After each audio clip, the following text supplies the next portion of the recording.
Epstein files. हाल ही में जारी हुए इन दस्तावेजों ने दुनिया भर में जैसे एक तूफान ला दिया है। लेकिन इन हजारों पन्नों के पीछे की असल कहानी क्या है, आज हम इसी की गहराई में उतरेंगे। इन फाइलों में दुनिया के कुछ सबसे बड़े और शक्तिशाली लोगों के नाम सामने आए हैं। पर सबसे बड़ा सवाल यही है कि किसी का नाम इन दस्तावेजों में होने का आखिर मतलब क्या है। आइए इस पहेली को सुलझाने की कोशिश करते हैं। तो चलिए सबसे पहले ये समझते हैं कि ये एप्स्टीन फाइल्स आखिर हैं क्या और ये हमारे सामने आई कैसे। हम यहाँ बात कर रहे हैं 30 लाख से ज्यादा पन्नों की। सोचिए जरा, ये जानकारी का एक समंदर है जिसमें तस्वीरें और वीडियो भी हैं, मतलब हजारों किताबों के बराबर का डेटा। तो ये एप्स्टीन फाइल्स हैं क्या? आसान भाषा में ये यौन अपराधी जेफरी एप्स्टीन के खिलाफ हुई जांच से निकले लाखों दस्तावेज हैं। और ये सिर्फ उसके अपराधों के बारे में नहीं है, बल्कि उसकी पूरी दुनिया, मतलब उसकी गतिविधियां और उसके विशाल सोशल नेटवर्क की एक झलक दिखाते हैं। और हाँ, यहाँ एक बहुत जरूरी बात है जिसे समझना बहुत जरूरी है। क्या इन फाइलों में किसी का नाम होने का मतलब ये है कि वो व्यक्ति दोषी है? बिल्कुल नहीं। ये सिर्फ एक कनेक्शन, एक जुड़ाव दिखाता है। और वो जुड़ाव कैसा था, ये बात हर केस में अलग अलग हो सकती है। और यहीं से चीजें और भी पेचीदा हो जाती हैं। ये फाइलें कई तरह के रिश्तों को दिखाती हैं। कुछ तो बस सामान्य मेलजोल जैसे हैं, तो कुछ बेहद चिंताजनक मामलों की तरफ इशारा करते हैं।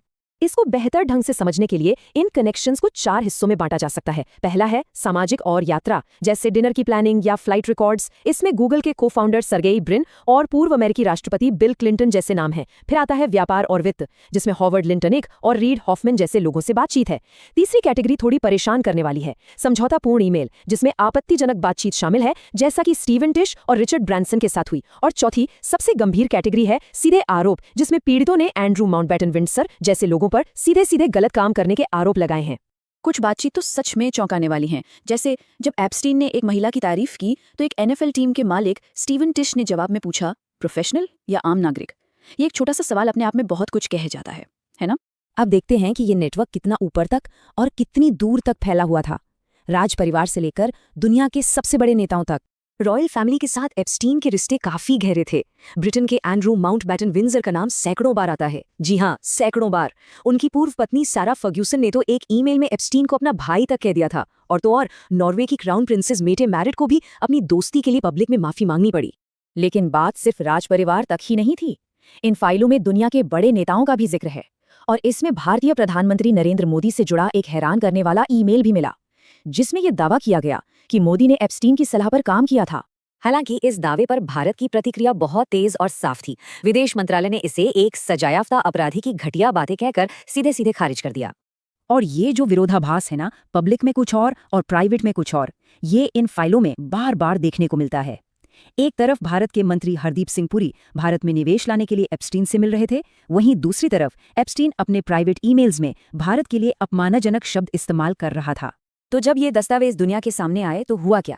जाहिर है, इनकार, सफाई और कुछ मामलों में गंभीर नतीजों की एक लहर सी आ गई।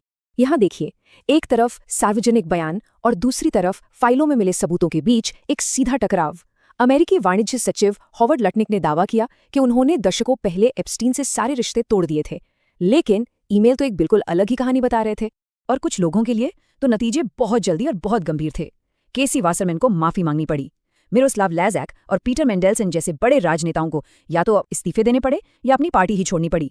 एक के बाद एक कई बड़े नाम मुश्किल में पड़ते गए। ये एक और हाई प्रोफाइल शख्स का उदाहरण है जिनका मेल जोल सामने आया। रिचर्ड ब्रांसन के इस ईमेल ने भी कई सवाल खड़े कर दिए, हालांकि बाद में उनके प्रवक्ता ने इस पर सफाई भी दी थी। तो लाखों पन्नों की इस जानकारी के बाद आखिर हम किस नतीजे पर पहुंचते हैं?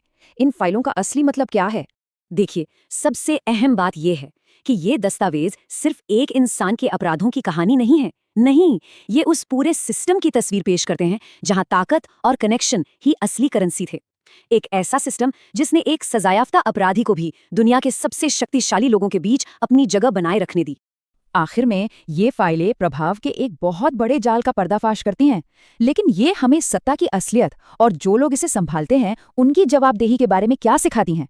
ये एक ऐसा सवाल है जिसका जवाब शायद इन फाइलों में नहीं, बल्कि हम सबको अपने समाज में खोजना होगा।